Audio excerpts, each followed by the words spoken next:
नमस्कार मंडळी, मी संगीता. साध्वी संगीमध्ये आपलं मनापासून खूप खूप स्वागत आहे. तर आज मी घेऊन आले एक भन्नाट 3 in 1 ब्रेकफास्ट रेसिपी. मुलांच्या डब्यासाठी, ऑफिसच्या टिफिनसाठी आणि घरातील लहानांपासून मोठ्यांपर्यंत सगळ्यांनाच आवडेल अशी खुशखुशीत, चवदार आणि टिकणारी तिखट पुरी. एकदा बनवली ना की पुन्हा पुन्हा हिचीच मागणी होणार, नाही का? चला तर मग वेळ न घालवता 0 मिनिटात आपल्या रेसिपीला सुरुवात करूया. चला तर मग सर्वप्रथम आपण साहित्य काय काय आहे ते बघून घेऊया. तर इथं मी 2 मोठ्या वाट्या गव्हाचं पीठ घेतलेलं आहे, अर्धा चम्मच ओवा घेतलेला आहे, त्याचबरोबर इथं हिरवी चटणी बनवून घेतली, म्हणजे हिरवी चटणी आणि लसूण ठेचून घेतलेला आहे, साधारणतः 2 मिरच्या आणि 5 ते 6 लसणाच्या पाकळ्या, 1 मोठा चम्मच तीळ घेतलेले आहे, भरपूर सारी हिरवी कोथिंबीर अशी चिरून घेतली स्वच्छ धुवून, आणि अर्धी वाटी इथं मी कस्तुरी मेथी घेतलेली आहे, आणि 2 चम्मच इथं बेसन घेतलेले आहे. त्याचबरोबर काही इथं पावडर मसाले, तर 1 चम्मच इथं जे आपलं सेंधा मीठ असतं ते घेतलेलं आहे, अर्धा चम्मच घरगुती मिरची पावडर, अर्धा चम्मच काश्मीरी चिली पावडर कलर येण्यासाठी, आणि अर्धा चम्मच हळद घेतलेली आहे, अर्धा चम्मच धने जिरे पावडर, अर्धा चम्मच कांदा लसूण मसाला आणि अर्धा चम्मच गरम मसाला घेतले. आणि त्याचबरोबर हे परफेक्ट टेस्ट येण्यासाठी, टेस्टी होण्यासाठी अर्धा चम्मच आपण चाट मसाला वापरलेला आहे, आणि गरजेनुसार इथं पाणी घेतलेलं आहे. तर सर्वप्रथम एका परातीमध्ये हे आपण चाळून घेतलेलं गव्हाचं पीठ ओतून घेऊया, आणि त्यामध्ये थोडंसं एका वाटीमध्ये बाजूला काढून ठेवूया. हे आपल्याला पुऱ्या लाटण्यासाठी लावायला कोरडं पीठ आहे, ते ठेवूया बाजूला, आणि त्यामध्ये घालूया हे एक एक करून सगळे साहित्य त्यामध्ये घालायचे. सर्वप्रथम सगळे साहित्य मिक्स करून घ्यायचे असेच पाणी न घालता, आणि ओवा घालताना मात्र हातावर चोळून घालायचा, म्हणजे त्याचा फ्लेवर छान असा उतरेल आणि मस्त टेस्टी अशा पुऱ्या लागतील. तर बघा, असे असे एक एक करून सगळे साहित्य मी ह्याच्यामध्ये टाकून घेतले, पाणी न घालता मिक्स करून घेते असंच, आणि थोडं थोडंसं पाणी घालत घट्ट असं पीठ मळून घ्यायचंय. सैल पीठ मळायचं नाही, नाहीतर पुरी फुगत नाहीये आणि पुरीमध्येच अशी फुगते, म्हणून लक्षात ठेवा, पीठ जास्त असं मऊ मळायचं नाही. घट्ट पीठ असलं तर पुरी छान फुगते आणि जास्त दिवस टिकते. आणि या रेसिपीची खासियत म्हणजे घरात सहज उपलब्ध असलेल्या साहित्यापासून ही पुरी तयार होते. तर बघा, अशा पद्धतीने मी गरजेनुसार थोडं थोडंसं पाणी घेत घेत हा घट्टसर एक असा गोळा तयार करून घेतला. ह्याला आपण थोडंसं म्हणजे 10 मिनिटं रेस्ट करायला ठेवायचं आहे, म्हणजे तो चांगला असा मऊसूद होईल. पण रेस्ट करायला ठेवायच्या अगोदर थोडंसं हाताला तेल लावून घ्यायचं, आणि ह्याला असंच ठेवायचं, म्हणजे जे वरील बाजू असते ना ती कोरडी पडत नाही, म्हणून मी थोडंसं तेल लावून घेते आणि झाकून ह्याला 10 मिनिटं रेस्ट करायला ठेवून देऊया. तोपर्यंत तुम्ही कमेंट्स करा, तुम्हाला चहा सोबत पुरी, खारी की बिस्किट खायला आवडतंय.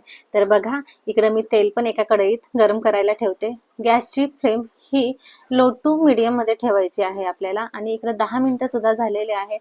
झाकण उघडून घेते आणि पीठ एकदा मी असं चांगलं असं मळून घेते. तर बघा, चांगलं आपलं पीठ एकदम सॉफ्ट पण नाही आणि एकदम घट्ट पण नाही, असं व्यवस्थित आपल्याला जसं पुरीसाठी लागतं ना तसंच पीठ तयार झालेलं आहे. आता ह्याचे एकाच आकाराचे, म्हणजे एकाच साईजचे आपल्याला छोटे छोटे असे गोळे तयार करायचे आहे. तर बघा, प्रत्येकी मी सेम आकाराचा गोळा तयार करून घेते. एवढं, तुम्हाला मोठी पुरी पाहिजे तर तुम्ही थोडासा मोठा घेऊ शकता, पण मी बाबूच्या इथं डब्यासाठी तयार करते, तर त्याला छोट्या छोट्या अशाच पुऱ्या आवडतात. तर बघा, एवढा मी गोळा घेतलाय साधारणतः. असे सगळे गोळे आपण तयार करून घ्यायचे आहे. तर बघा, पिठाचे लहान लहान समान आकाराचे गोळे तयार करून झाले. तर आता सर्वप्रथम आपण काय करायचंय, एक कोरडं पीठ घ्यायचं असं चिमूटभर, आणि ते एका मोठ्या प्लेटमध्ये ना असं आपल्याला थोडंसं असं पेरून द्यायचं, पसरवून द्यायचं, म्हणजे जी आपण पुरी लाटू ना ती त्याच्यामध्ये ठेवताना ती चिपकली गेली नाही पाहिजे, म्हणून त्याच्यासाठी आपण असं कोरडं पीठ थोडंसं वरून टाकायचं. आता एक गोळा घेऊया, त्याला हलकासा कोरड्या पिठाचा हात लावूया आणि हळूहळू लाटायला सुरुवात करूया. इथे एक छोटी पण खूप महत्वाची टिप सांगते, पुरी खूप पातळ लाटायची नाही आणि खूप जाडही लाटायची नाहीये. मध्यम जाडीची पुरी केली तर ती सुंदर फुगते, खुशखुशीत होते, आणि थंड झाल्यावरही तिचा कुरकुरीतपणा तसाच राहतो. पहा, किती छान गोल आणि एकसारखी पुरी इथं तयार झालेली आहे. अशा सगळ्या पुऱ्या आपल्याला एक एक करून लाटून घ्यायच्या.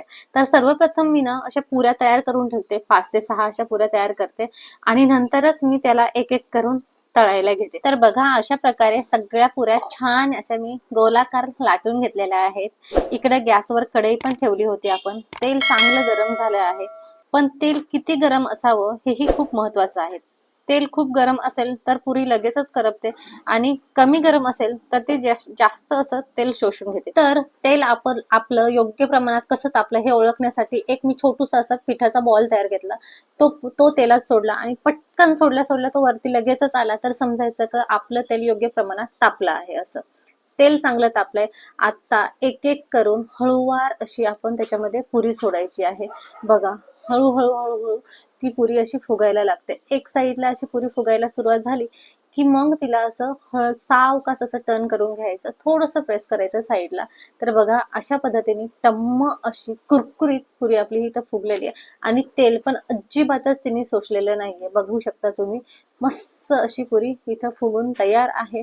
तेल निथळून घेऊया आणि एका आपण भांड्यामध्ये तिला काढून घेऊया. त्याच्या अगोदर तुम्हाला मी थोडक्यात असा त्याचा आवाज ऐकू येते की कितपत पुरी कुरकुरीत झाली. तर बघा, आवाज बघा. तर बघा मंडळी, अशाच प्रकारे आपण दुसरी पण पुरी तळायला घ्यायची. तर पुरी बघा किती सुंदर फुगली ना. खरंच अशी फुगलेली पुरी पाहिली की स्वयंपाक करण्याचा आनंद काही वेगळाच असतो.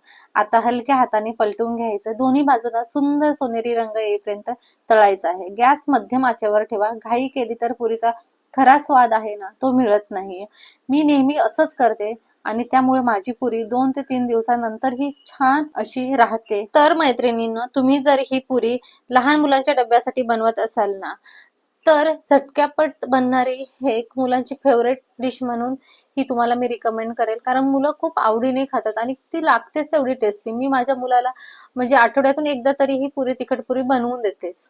आणि त्यामध्ये मैदा तर ऑब्व्हियसली आपण वापरतच नाही, त्यामुळे ती हेल्दीच आहे. तसेच ऑफिसला जाणाऱ्यांसाठी ही एकदम परफेक्ट आहे. सकाळच्या धावपळीत नाश्ता बनवण्याची चिंता राहत नाही. त्याचप्रमाणे प्रवासाला जाणार असाल तर नक्की ही एकदा पुरी बनवा. लोणचं किंवा सुक्या चटणी सोबत एकदम चविष्ट अशी अप्रतिम लागते ही पुरी. तर पहा मंडळी, एका मागोमाग एक अशा पुऱ्या किती सुंदर तयार झाल्या आहेत.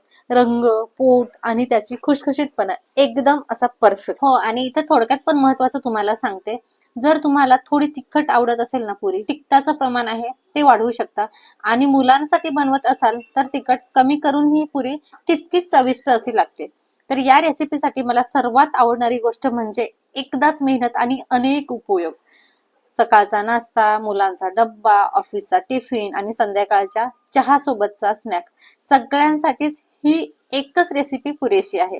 आता आपण सर्विंग करायला घेऊया. तर सगळ्यात अगोदर इथे मी यशमयच्या स्कूलसाठी टिफिन तयार करते. तर टिफिन मध्ये मी त्याला जवळपास 2 पुऱ्या देते. 2 किंवा 3 पुऱ्या, तुमचा मुलगा कितपत खातो त्याप्रमाणे तुम्ही पुऱ्या देऊ शकतात. माझा बाबा 2 पुऱ्या त्याला सफिशियंट असतात. तर पुरी सोबत मी इथे टोमॅटो सॉस दिलेला आहे. हा एक ऑप्शन आहे. दुसरा ऑप्शन आहे, इथं मी आणि आई संध्याकाळच्या चहाला बसले तर ऑब्व्हियसली मस्त गरमागरम चहा आणि त्यासोबत ही पुरी अशी बुडवून खायला ना एक नंबर लागते. तुम्ही खाली नसेल तर नक्की एकदा बनवून बघा आणि खा. आणि माझ्या ऑफिसच्या मैत्रिणींना माहीतच आहे, मी त्यांच्यासाठी पण ही तिखट पुरी घेऊन जाते. त्यांना पण ही पुरी चहा सोबत खायला एवढी आवडते ना, संगीता रेसिपी टाक, त्यांच्यासाठी खास मी ही रेसिपी बनवलेली आहे आणि पोस्ट करते. आणि त्याचप्रमाणे इथं तुम्हाला दह्यासोबत खायची तर दह्यासोबत पण खाऊ शकता. हिरवी चटणी सोबत खायची असेल, पुदिनाची हिरवी चटणी, तिच्यासोबत पण तुम्ही खाऊ शकता. आणि जर प्रवासात जायचं असेल तर लोणच्या सोबत पण ही पुरी अप्रतिम अशी लागते. तर एकदा ही रेसिपी बनवून बघा. मला खात्री आहे की तुमच्या घरातले सगळेच म्हणतील पुन्हा हीच पुरी बनव म्हणून. आणि हो, जर तुम्ही इथपर्यंत व्हिडिओ पाहिला असेल ना तर कमेंट्स मध्ये पुरी तयार झाली असं नक्की लिहा. तुमची कमेंट्स वाचायला मला खूप आवडेल. आणि हा व्हिडिओ आवडला असेल तर लाईक करा, तुमच्या मित्रमैत्रिणींना शेअर करा आणि अशाच पारंपरिक, चविष्ट आणि सोप्या रेसिपीसाठी स्वादिष्ट संगीत चॅनलला सबस्क्राईब करून बेल आयकॉनवर क्लिक करा. पुन्हा भेटूया एका अशाच भन्नाट स्वादिष्ट रेसिपी सोबत. तोपर्यंत स्वयंपाक करा मनापासून, खा आनंदाने आणि राहा निरोगी. नमस्कार.